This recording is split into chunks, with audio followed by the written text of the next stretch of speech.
Bloomberg World Headquarters in Midtown Manhattan. This is Bloomberg Markets. I'm Scarlett Fu. We need to check in with Julie Hyman once again to see how stocks are faring. I believe this is the fourth decline in 5 days. Yes, indeed. And now we are seeing this 9-session decline, really, with a couple of minor exceptions for the S&P 500. Stocks, as we talked about before, they're up off the lows this session, but sort of heading back in the downward direction here with the Dow and the NASDAQ each down closer to 2%. The NASDAQ down 1 3/4% here as we approach the end of the session and what has been a turbulent time, almost getting close to the last hour of trading, or now in the last 90 minutes of trading. I should mention as well, it's interesting today because when we started to see selling accelerate, we saw trading volume pick up on the S&P 500. Let's look at the current landscape of what is falling the most. We've got financials in the bottom spot today, down 2.5%. And I should mention financials were falling even when we were seeing bond yields rising, which is a bit unusual. Consumer discretionary, tech, and telecom are now all down at least 2%. Utilities, the lone group, in the green at the moment. To dig into the financials a little bit more, some of the big cap banks have been declining today. We've got JP Morgan and Bank of America each down 2.5%.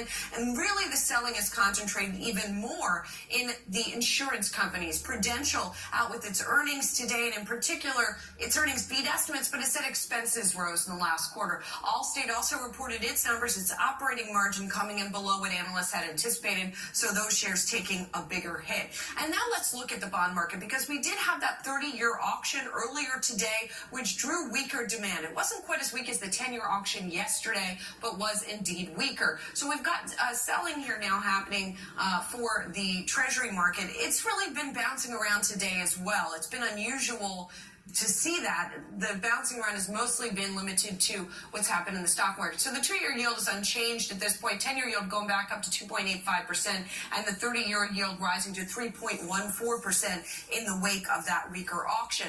Also, as we look at other assets, let's take a look at oil prices, because oil selling has now extended into its 5th straight session. The decline during that period is 7%, as we've seen this risk-off tenor spread to oil as well.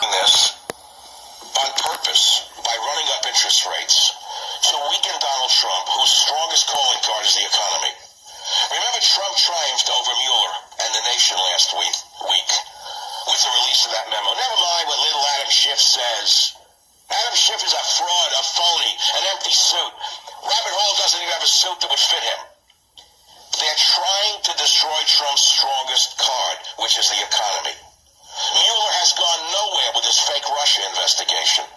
Trump's stirring so-to speech last week was so great that even CBS admitted 75% of the people who watched it approved of it and loved it. So what happened right afterwards? The establishment, meaning the deep state, call it whatever you want, went into overdrive to destroy Trump or try to destroy him where he is strongest, because they couldn't get him where they thought he was weakest. And so they're taking the market down. They're trying to hurt you. They are the enemies of the average American. Make no mistake about it, they're going for you. These people are so evil and so power drunk that they burn the nation to the ground rather than let Donald Trump live another day in office. Do you understand this?